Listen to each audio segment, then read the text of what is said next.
Hey guys, welcome to the stream. Welcome. Are you guys able to hear me? Fine. Is the audio okay? I'm just doing a mic check. Is the audio alright? Just type yes in the chat. Okay. Hi Nishant. Hi Amar. Hi Pranav.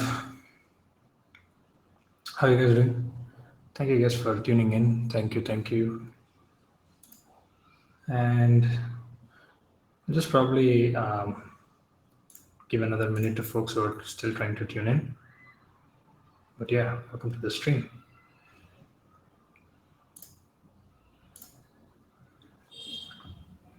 Yeah. Yeah, welcome to the stream. Um, Thanks guys for tuning in.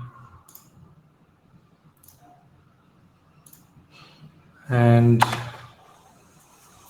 yeah, I'll probably give another minute. And yeah, before we talk about today's session, just wanted to clarify that we have launched Learn tokens for streams on my channel. You guys can, whenever you guys tune in to my streams, to my live streams, you'll learn tokens.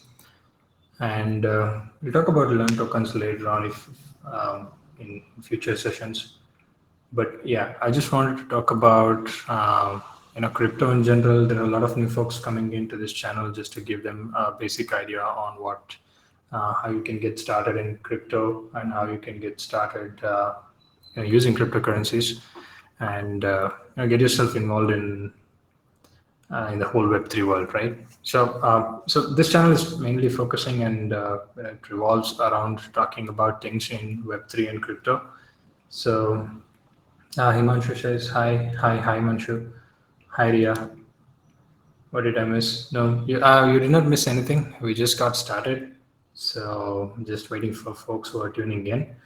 And just quickly post in the chat where you guys are from. I'm from Bangalore, so I would love to know where you guys are tuning in from.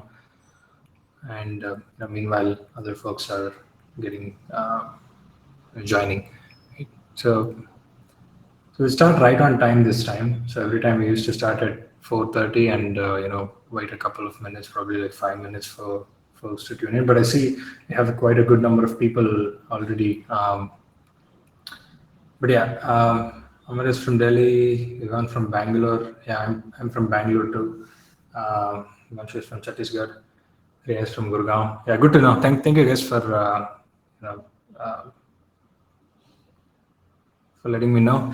But yeah, we'll get started. We'll talk about crypto wallets, cryptocurrencies, and how you can get started in this session. But yeah, I just don't want to keep the session just specific to crypto wallets, because if we are talking about introductory things, like basic things about how to create your own crypto wallet, and how to start interacting with blockchains using your crypto wallet software and all those things, it's not really going to take a lot of time. And also, most of you folks, I assume, would have already been there in sessions where we talked about crypto, buying crypto, using your wallet, um,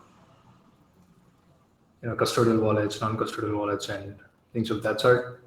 But yeah, feel free to post in chat if you guys are already involved in Web3, in cryptocurrencies, and you guys are already using any specific wallet that's out there. Feel free to post in the chat. What do you guys use? There are a lot of different things, like you'll be using exchanges. You'll be using things like Coinbase, Binance, Wazirex. So that one's there in India. And if you talk about custodial wallets, but on the other side of things, we have things like MetaMask. We have Phantom for Solana and whatnot. Pranav says, I invest in crypto. I use MetaMask, but after the recent hacks, it's a problem. Yeah, there are a lot of different things going on. So it just comes down to, but for me, I just advise, keep things open source as possible, because that's where decentralization and open source go hand in hand. So if you talk about wallets, definitely if you're look at open source wallets, the code is there for everyone to look at, right? So not a lot of things can go wrong there. I wouldn't say things never go wrong, but yeah, there's too much that a lot of people can investigate and trying to take a closer look. So yeah, I just wanted to talk about crypto wallets in general in this session, but we'll also talk about other different topics. Talking about cryptocurrencies from an investment standpoint and things like that. Feel free to post in chat what you guys would, if you have any questions, if you have any topics for discussion. So yeah, feel free to post in chat. Okay, but before we talk about crypto wallets and how you can go ahead and create your own crypto wallet, I just wanted to talk about the market. So probably like go over what was happening in the crypto market for the last 1 week or something. So let me just quickly open TradingView here. This is something that I always use for charts and taking a look at how the price has historically been. So but yeah, if you are closely following the markets, the prices, at least for in Ethereum, I just keep Ethereum on a close watch. So it rallied up till 2000 USD levels, and then just when people thought it's going to go more, like it saw a steep fall. Right? So I don't want to get into the fundamentals or sentimental things on what would have caused this, or it's really subjective, right? So we just care about the technicals, and we just see if you're if you're looking at cryptocurrencies as an asset class for a long-term investment perspective, we don't really care much about what's happening what's happening day in day out, right? So just wanted to put that out there. Just want to show you guys what the outlook has been for the last probably like couple of weeks, probably like a month. So yeah, so it has come down back to 1600 levels. So people, if you guys are looking at, I wouldn't say it's a dip or something, but yeah, just wanted to update you guys on what's happening. So I was also taking a look at this trending cryptocurrencies on CoinMarketCap, this list. So I never looked into this crypto before, Stargate Finance. So maybe I would have seen it, but never really put it into my watch list or something. But yeah, this list will go over this list as well. So if you see all the cryptocurrencies for the past couple of weeks, the last 1 month, it's been in this shape, right? If you take a look at BTC, it rose a little bit and then it saw a steep fall. Any cryptocurrency for the matter.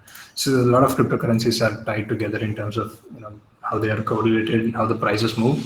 So yeah, maybe events like the ETH 2.0 merge, things like that. So might separate these price being tagged to Bitcoin or things of that sort. But let's see. Hamar asks, why do you say the prices are correlated? So I've never seen events where Bitcoin is moving in one direction and things like Ethereum move in the other direction, right? Because if you actually look at the fundamental standpoint, from a fundamental standpoint, what exactly Bitcoin is used for and what exactly Ethereum is used for, Ethereum should, even if Bitcoin is going down, if there is a lot of demand for Ethereum, it has to go up. But I haven't faced any event where Bitcoin, a cryptocurrency like Bitcoin, moved in one direction and Ethereum moved in the opposite direction.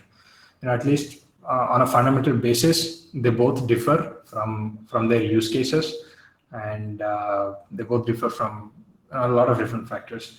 So that's the reason. If you look at the whole crypto market, you can say that everything is pretty much correlated, except small cryptocurrencies which are just starting out. There can be metaverse based cryptocurrencies and a lot of different things which can move further away from what Bitcoin or Ethereum is doing. But if you just take a look at Bitcoin versus Ethereum, at least for variety of different use cases that Ethereum has, it still follows what I mean, not Ethereum, but the whole market follows every cryptocurrency. It's be it Bitcoin, Ethereum, all the big cryptocurrencies, they move the same way, pretty much. So there can be slight differences, but pretty much they move the same way. Ravindra says, hello, Jay. Hi, good evening. Hi, Ravindra. Welcome to the stream, Dharwad, Karnataka. Yeah, good. I'm from Bangalore. I was just saying that I'm from Bangalore. Great to see you tuning in. Welcome to the stream. We were just talking about the crypto market in general before we wanted to talk about crypto wallets. So yeah, I just love talking about a lot of different things. Although I just named this session crypto wallets, how to set up your first wallet, but I love talking about a lot of different things in general. So as I've mentioned, if you guys have not followed me on Creator Club, just hit the follow button. And as I mentioned, I'll be always talking about Web3 and the blockchain technology in general. So I'll be talking more on this channel from a technological standpoint about things like Web3 and metaverse and blockchain, decentralized finance. Basically, that's something that I'm aiming to create a lot of content around. So yeah, besides that, we also talk about cryptocurrencies and other things from an investment perspective, from a financial standpoint, right? So and it says what the target price of Bitcoin and ETH for you. I don't really have a target price because right now all I can say is if you go to a monthly time frame and switch to ETH, probably let's go to the weekly time frame. If you go to weekly time frame, $5,000. That's the all-time high. I mean, it's not even $5,000. It's 4,868, somewhere near $4,900. So if you ask me now, I would say that's the target, because it has to breach the all-time high to set new all-time highs, right? So it has to go past that level, past the $5,000 level. Even same thing goes for Bitcoin. So if you are in it from a long-term investment perspective, you definitely know it's going to cross $5,000. So it's not like it's not like we have a reference point here. It's an upper limit, and we have a lower limit reference point here, and it's going to stay there. So yeah, so there's no really price target. Although a lot of different people, a lot of different big investment firms, they quote a price saying that this is going to be price for Bitcoin in the coming days, $500,000. It is going to be $20,000 or $10,000 by 2024, things like that. But yeah, we don't really talk about price ranges and price targets here. All we just care about is if a certain asset is good for long-term investment, or maybe if you want to get into trading and things like that, if a certain asset class is good, if it's reliable, if it's fundamentally strong, and things like that. So that's all that we care about. So all right, I just quickly wanted to show you guys how you can get started with creating your own wallet, and how you can use MetaMask. So I'll go to metamask.io and click on download. By the way, I'm using this browser called Brave. Feel free to use whatever browser you want. Some of the mainstream browsers like Google Chrome or Firefox or Brave is also good. So I'll just remove the extension from my browser for now, just to show you guys how it would look like. So you'll get this call to action button called Add to Brave, and it'll say Add to Chrome or Add to Firefox, depending on what browser you're using. Just click on Add to Brave. And then, so even if you're going through Google, so there will be a lot of different phishing sites. So just make sure that you are visiting this URL, metamask.io. Right? So there are a lot of different fake websites which mimic MetaMask. And then if you go and create your wallet, if you use those softwares, then chances are that if you're dealing with real money, then chances are your funds are going to be flushed out of your account. So people can do a lot of scammy stuff. So just make sure you're on the right URL and just click on download. And once you download, this is your homepage for MetaMask. This is running the Chrome extension, and you can say no thanks, or agree if you want to send them info. So first time when you're creating a wallet, you have to click on create a wallet. But from the next time onwards, if you're trying to use that account on a different different browser or a different computer altogether, you can click on import wallet. We'll come to that in a bit. Create wallet, and probably you can just give any password. By the way, this is not the password you'll be using everywhere, right? This is not like your Gmail account password. This is more like your a password that you can use to unlock your MetaMask extension. That's all that it is. It's not. This doesn't represent your account on Ethereum or any other blockchain, right? So click on create, and they're going to show you a video on how to keep your wallet secure, how to secure your secret recovery phrase. That's what we call it. And I will get a secret recovery phrase. So this is basically like your account login credentials. You can consider it as a password. You can consider it as your login ID, whatever you want. But it's just a set of 12 words that you can use to always access your account. So accounts and transactions always work with a lot of different things like keys, private key, public key, and a lot of different cryptographical things involved there. So your password is mainly your private key, and your account is basically a set of public keys that gets generated from these private keys, right? So we'll talk about what a private key is, and how public keys get generated, and how even private keys get generated in a software like MetaMask and all those things when we talk about technical stuff related to blockchain and cryptography. But right now, all you need to know is, this is just an easy way to, store your private key. Your private key might look like, your private key is just a number, and it's a very large number. It's a hexadecimal encoded number. So instead of, storing that, you can,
okay.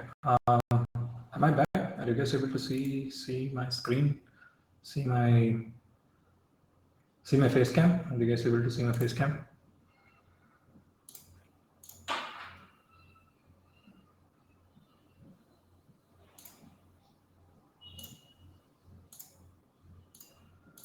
Okay. Yeah, sorry. I think there is a connectivity glitch on my side.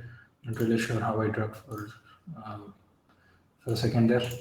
But yeah, yeah, good that we are back. All right.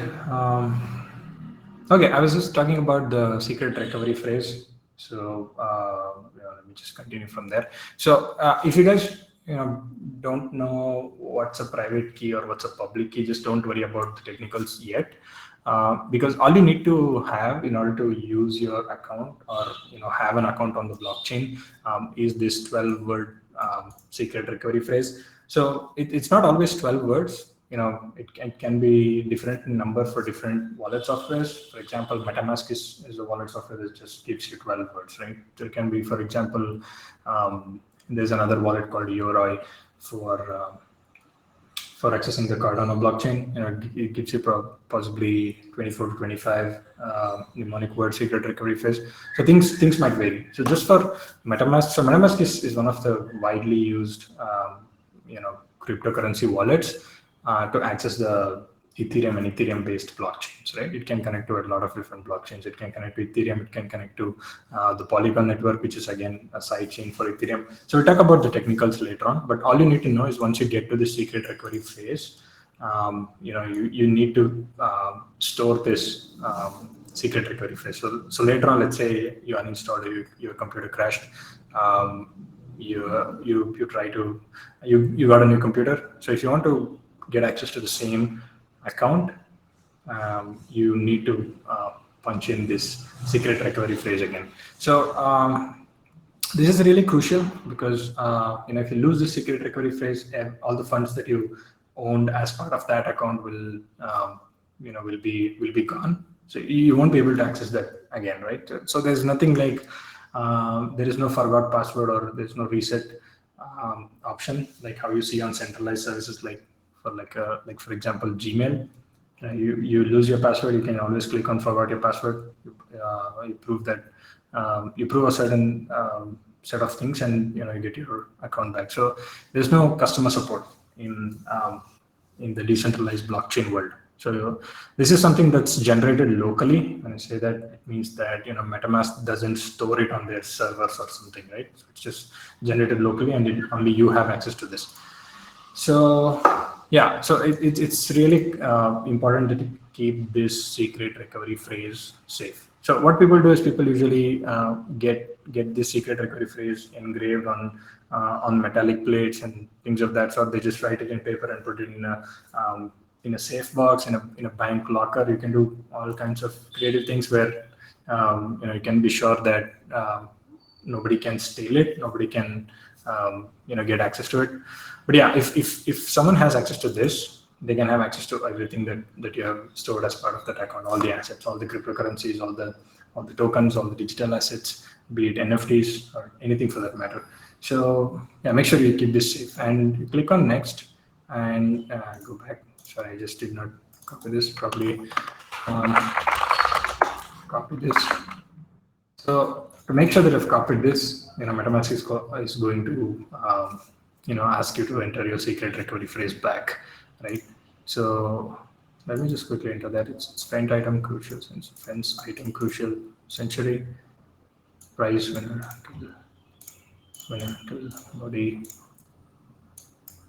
gain lamp ethics reflect, gain lamp ethics reflect. So enter it again and let's see. So the first thing that you see after you get in is your account. You can call it main menu, you can call it your dashboard, whatever you want. So this is where you get to see your account details. So it says account one, which is the first account under this this account. I would say account under this account, but you can have a bunch of different accounts for your private key, right? So the private key is something that you copied in the previous phase, whatever the 12-word mnemonic phrase that we entered. Vivan Puri, thanks a lot, Vivan, for following. And yeah, if you guys have any doubts at any point in time, just post your questions in the chat and I'll be happy to help answer. But yeah, let's just make sure that you guys understand thoroughly why we need to use a wallet like MetaMask as opposed to using something that's on a centralized crypto exchange. But also we'll also discuss about what's the pros and cons of um, using a crypto wallet like MetaMask and setting up your account by yourself on a blockchain like Ethereum versus using cryptocurrencies centralized wallet services and just storing your assets or cryptocurrencies over there. We'll get to that part. But yeah, we were talking about accounts. So as I said, you have one master key, which is the 12-word mnemonic phrase, and you can create as many accounts as you want. So, but it just by default it gives you the first account. So this is says account 1, and you can say there's an option underneath which says it's an account number which starts with 0x. Every account number will start with 0x because it's hexadecimal encoded, and hexadecimal numbers start with 0x if you're into numbers and computer science. But you can, if you copy to clipboard, and or you can just go here and click view account on Etherscan. So Etherscan is basically an indexing service for Ethereum. It gives you details on every account that's there on the Ethereum blockchain, right? So that's just there. I just wanted to show you guys that you have the option directly from MetaMask. So you have a bunch of different options. You have buy. You can buy Ethereum from a bunch of different services. You can send Ethereum, whatever you already have. So right now it says 0 ETH, which is worth $0. But if you have some Ethereum here, it's going to show you what's that Ethereum is worth in terms of dollars. So you can say swap. You can swap Ethereum for a different token. So I'll just click on the things for now. So this is swap. So there's a lot of different things that you can do. So right now, all you need to care about is you get to see your access, your account, and whatever the account address that you see here is the public address. So if someone wants to send you cryptocurrencies, if someone wants to, in this case, if someone is trying to send you Ethereum, you give them this account. So if they send Ethereum, so I said if you click on send, and this is the public address. So whatever the address they have to put in here is the address for your account that's right here. What's the top right mainnet thing? So so every blockchain network has a bunch of different, let's say, different networks. So if we talk about Ethereum blockchain, so blockchain is nothing but just a network of people running that blockchain software, right? In case of Ethereum, it's let's say probably we have like just a hypothetical number. For example, we say like 100,000 people around the world are part of this network. It means that 100,000 people are running the blockchain, the Ethereum blockchain software on their computer. So it's the Ethereum client, right? So same thing goes for Bitcoin and any other cryptocurrency network. So when you say blockchain, it's just a network of people running that blockchain using the client software. So people who are running the Ethereum client software, they are on the mainnet, which means that this is the main Ethereum network. So when you say Ethereum mainnet, it's the main Ethereum network where it's the real deal. It's about real money, right? So if you want to get Ethereum on mainnet, which is the main network again, you have to pay real money, right? So there are a lot of different things. You can click on show or hide test networks, and it's going to take you to a setting where you can turn on show test networks. If you turn it on, and if you come back to this list again, it's going to show a bunch of different test networks. So it's again, for people, there might be a lot of different people using the Ethereum blockchain for a lot of different things. Like one segment of people can be, software developers who are trying to develop applications that run on the Ethereum blockchain, right? So since everything that happens on the mainnet deals with real money, real currency, like from dollars, or you have to pay, for example, $1,600 right now for one Ethereum. Anything that you do on the Ethereum blockchain costs you real money, right? In the form of gas. So we call it the gas fee. We'll talk about gas fee and everything else later on. But just to give you a general overview of what exactly happens in the blockchain with applications and all that. Anytime you run anything, if you want to send someone money, so let's say you have 2 ETH, right? Ether is actually the native token of the Ethereum blockchain. So let's say you have 2 Ether and you want to send 1 Ether to someone else. Um, you won't be left with 1 Ether. You will be left with something under 1 Ether, which means that you paid 1 Ether to this person that you are trying to send to, and you paid a fraction of Ethereum or a fraction of Ether as transaction fees or gas fees, right? So this was a transaction between you and another person or even another address, but it costed you money. So anything that you do on Ethereum blockchain costs you money. So that's where mainnet is. But for test network, you can get test Ether for free, right? So you can go to Rinkeby, you can go to Robston. There are a lot of different test networks. These are just names given to different test networks. So let's suppose I'm a software developer and I'm trying to write a decentralized application that I want to run on the Ethereum blockchain. Any transaction, anything that my application does will cost me money if I'm trying to do it on the mainnet. So the best thing for me to do is have a network locally, or if I want to try to simulate running my application on how it would run on mainnet, the best thing for me to do is on testnet, because I get testnet Ethereum for free. So yeah, you can get test ETH for free. You can click on buy, or you can just go to Robston faucet, and you can get a lot of different faucets. And you can just, as I said, but the account number remains the same. It might look like a bunch of different alphanumeric characters, but it's technically it's still a number. It's a hexadecimal encoded number. So this account remains the same account number. So across all Ethereum networks, right? You change to Ethereum mainnet, it doesn't change. You change to any other network, it doesn't change, because your account is represented by the same cryptographic items on every network. So that's the thing about mainnet. Amar, I'm not sure if that answers your question, but if you have any other doubts on what's this mainnet. So yeah, once you get into MetaMask, you'll see a lot of different things. You can go to settings, and you can try to play around with a lot of different stuff here. So go to security and privacy, and in case you want to see what your secret recovery phrase is, you can enter your password. This is, again, as I said, the local password that you created when you installed MetaMask. So if you uninstall MetaMask and install it again, this won't be the same password. You'll have to set your password again. So that's why I told you that it's a local password. We're talking about Robston faucet. So let's say you just punch in this address and say, give me Robston ETH.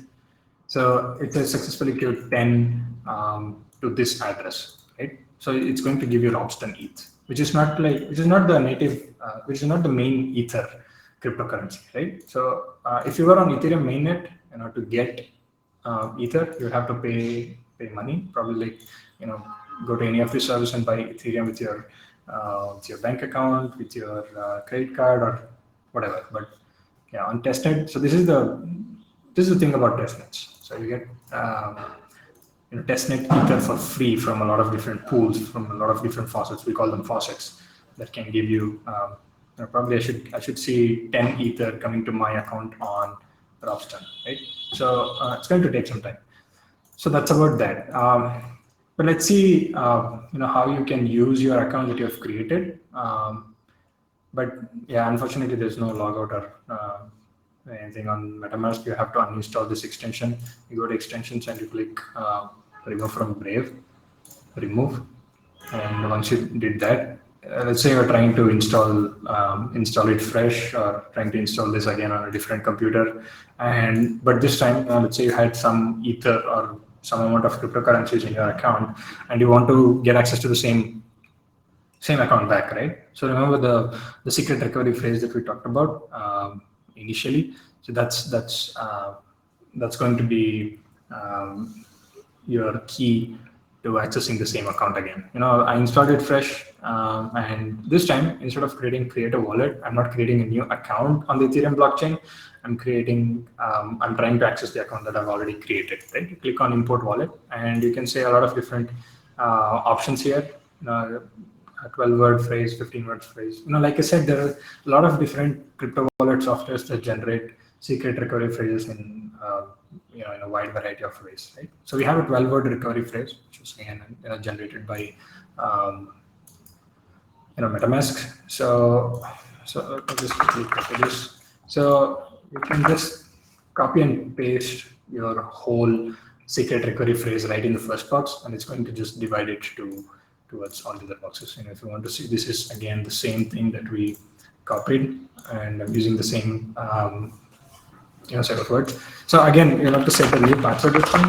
You can set the same password if you want. You can set a different password. Again, as I said, this is just a password that you would use to unlock or open your MetaMask extension, right? It's not for the blockchain account that you have created.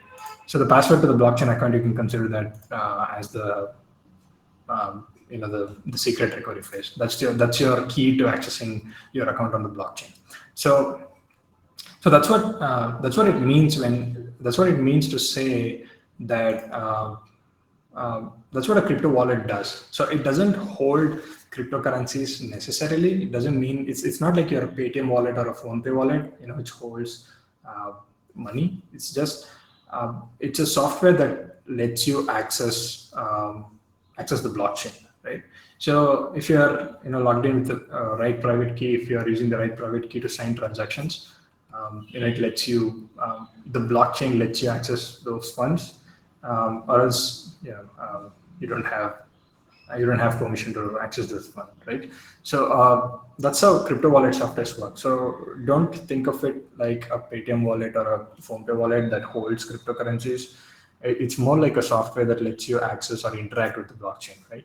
So as I said, again, come here, click on Show Test Networks, and again, get access to this bunch of different test networks. So if you see, I've got 10 drops in it. So this was previously this was just shown as 10 ETH, but now they just call it different names. So for Covine test network, it's Covine ETH. For Robson test network, it's Robson ETH. By the way, with the Ethereum 2.0 merge, a lot of these test networks are going to go away, and only Goerli and I guess Robston are here to stay, along with another test network which is called Sepolia. So yeah, that's there. So that's how you get access to your account back, or your wallet address, or your wallet account, whatever you want to call it.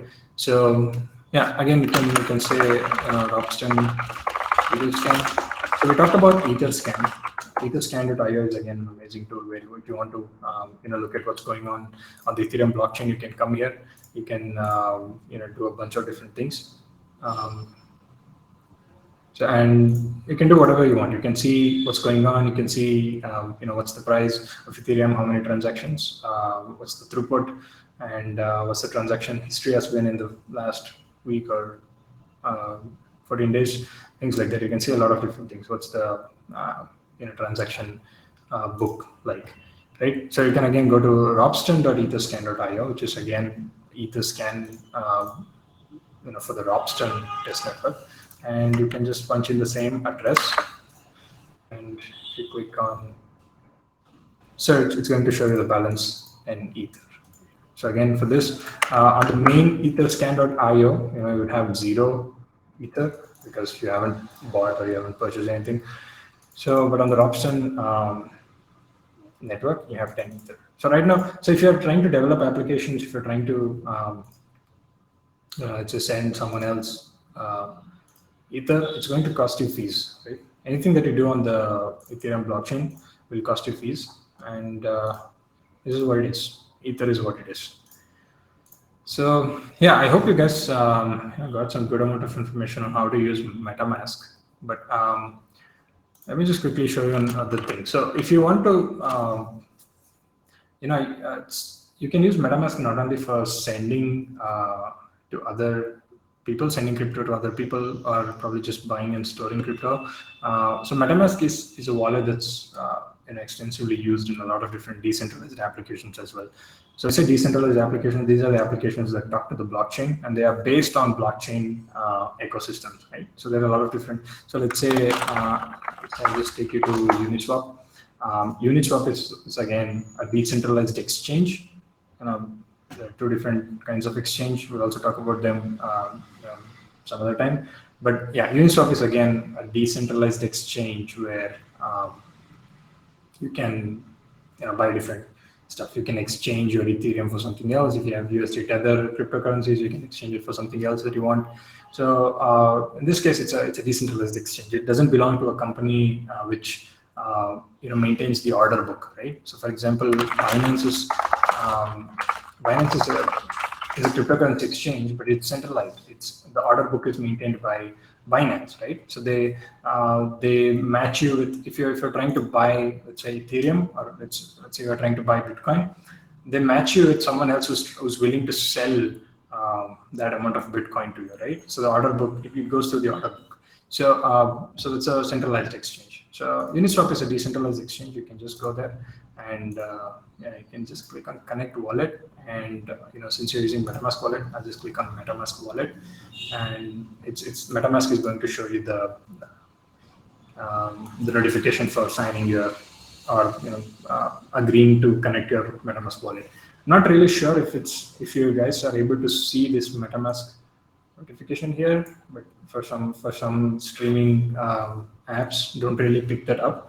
But it just shows you an option where you can agree to connect your MetaMask wallet with this decentralized application. So Uniswap is just one of the decentralized applications I just showed you, and all it can do is it can just read what's the balance that you have, how much ETH do you have, if you have any other crypto tokens, what's the balance, and it can help you sign transactions if you're trying to send or use your cryptocurrencies in any applications that's doing something, right? So yeah, so that's also that's one of the major things you can use MetaMask. So these are the use cases for using a crypto wallet software like MetaMask. But just don't limit yourself to what we did today, but just go ahead and keep exploring a lot of different things. And Shubham has a question: is ETH value same over various networks, test networks? There's no value for Ether when it comes to test networks, Shubham, because if you see on the Ethereum mainnet, which is the main actual Ether cryptocurrency, you pay. So you come back to this and you see $1,600 to acquire 1 ETH, or probably like a fraction of that, probably like $800 to acquire 0.5 Ether. So that's the case on the mainnet, right? But on the testnet, you don't really pay any money unless you want to buy some testnet Ether from someone else, someone you personally know. You don't pay any money on the testnet Ether. So in this case, on the Upstream testnet, I have 10 ETH. But I just got this 10 ETH for free. You can either click on buy and click on get Ether.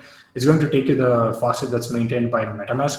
And there are also again a lot of different faucets, right? You can just Google for option faucet, click on the first thing that comes up, and just punch in your public address. Probably your public address is the one that you see here, account one. So talking about accounts. You can click on this. I don't know what you want to call it. It's a profile drop-down menu or something. You can click on that, and you can say create account, and you can give it whatever you name. Probably like what do I call it? Call it checking account. You can call it whatever you want. You create an account, and MetaMask is going to create that account for you. So it's going to be a different account number altogether.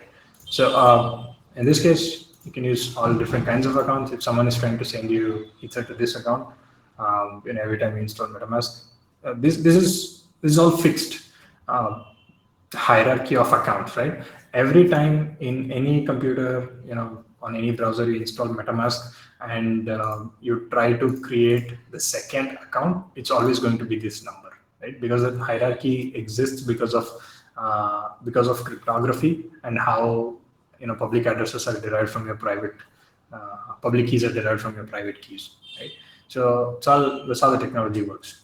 So we talk about all these things in detail from a technical standpoint. Definitely, for in some other live session, we'll talk about blockchain and cryptography from a technological standpoint. So definitely do that. So yeah, Shubham, I hope that answers your question. Is ETH value same over various technologies? So ETH has value. Ether has value only on the mainnet because that's what people consider to be the actual cryptocurrency asset, the native cryptocurrency of the Ethereum blockchain.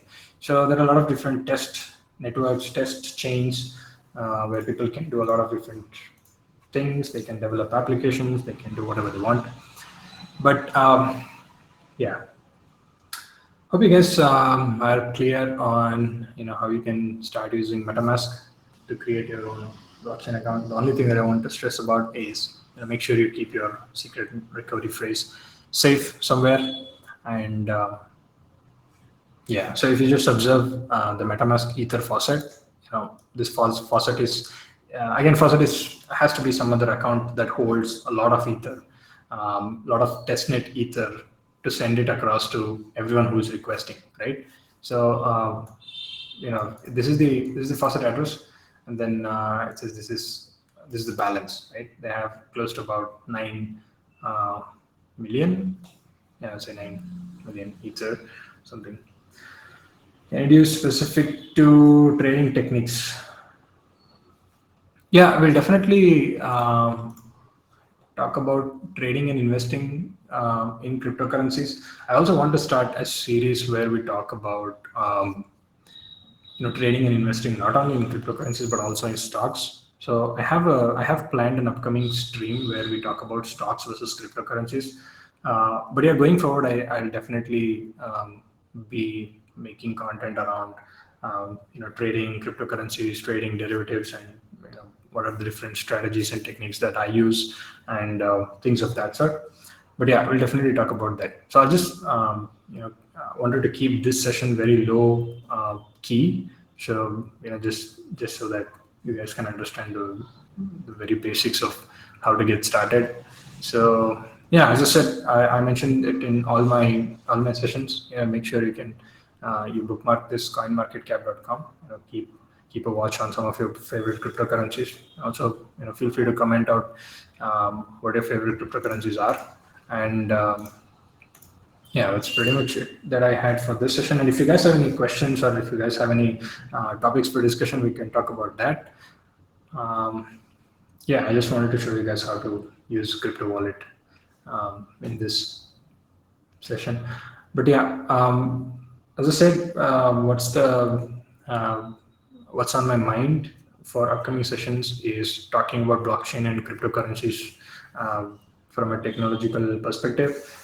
We talk about how things work when what happens when you interact with the blockchain. That's from a user standpoint, and how you can actually start developing applications and in a lot of different niches, right? So there are a lot of different niche in the whole Web3 umbrella. There's metaverse, there's decentralized finance, there's lending, staking, yield farming, a lot of different things. What are those free faucet ETHs are used for? So free faucet ETHs are used for a bunch of different things. So let's say if I'm a software developer who's trying to develop decentralized applications for the Ethereum blockchain, right? So any transaction that I do on the Ethereum blockchain will cost me ETH. So if you're trying to test out your application on the test network, you can use the testnet Ether, right? So you don't have to pay money and get your Ethereum mainnet Ether. Okay, this is Danny. Meet interested. Yeah, I see a lot of folks are interested in stocks versus crypto, or crypto investment sessions. We've done a couple of sessions in the past where we talked about investing in cryptocurrencies and how you can get started in investing in trading and all that. But we'll definitely do more sessions where we talk about cryptocurrencies from an investment perspective. But yeah, definitely we'll talk about the finance part of cryptocurrencies and Web3 as well. So that's definitely there. So Yeah, make sure you guys follow my channel on Creator, and you guys will get notified whenever I go live or whenever I schedule a live session. So it's really going to help you um, guys to be posted. And also, yeah, as I said, feel free to leave any comment in the chat if you guys want to suggest any topics for the next stream. But yeah, mostly I plan on doing content that's around decentralized finance, and it's mostly the technical side of things. I work in the Web3 on the engineering front, so I mostly talk about writing applications, developing software, and things of that sort. But I also am extensively involved in investing and the finance part of cryptocurrencies in the Web3 world as well. So we'll definitely have a good chat. But yeah, I hope you guys had a really good time. And yeah, if there is anything, feel free to post in the chat. Whatever you guys want to talk about in the next session and the session after that, or whenever you want. But yeah, I hope you guys had fun, and see you guys in the next session. I want to keep streaming in a fixed schedule. I'm thinking of keeping my streams on Wednesday and Friday, if not on Saturday.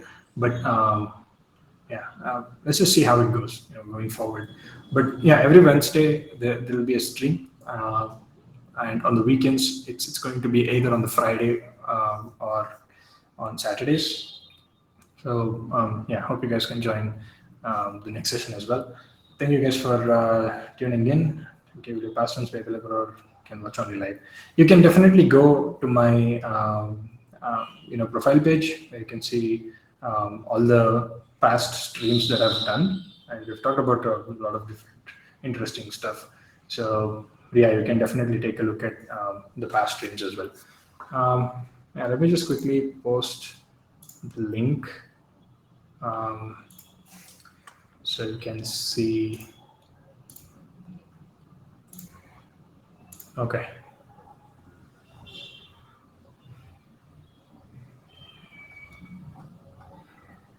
Give me 1 second. I will just try to post, give you the link of my streams. Or if you can just go to my profile as well. It's going to show you what's the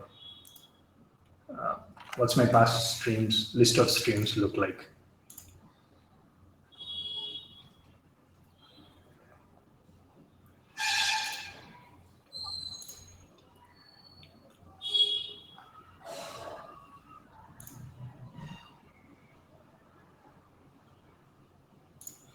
Okay, let me just share the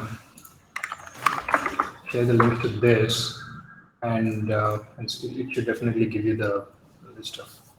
Okay, yeah, there it is. And there should be a direct link to my past streams. But yeah, hope you guys had fun. Hope you guys got some really valuable information on how you can get started using MetaMask wallet and all that. But yeah, we've talked about crypto wallets and creating your MetaMask wallet account before. But yeah, I just wanted to keep this session really low, basic. But probably we'll talk about much more interesting stuff in the next session as well. We'll talk about decentralized finance. We'll talk about metaverse. We'll talk about all the experiences that are out there in the Web3 world, and we'll also talk about how you can get started with your career in Web3 if that's something that you guys are trying to shift your focus towards. But yeah, until then, take care, and you guys have a good day. Thanks for tuning in. I'll see you guys in the next stream. Bye bye.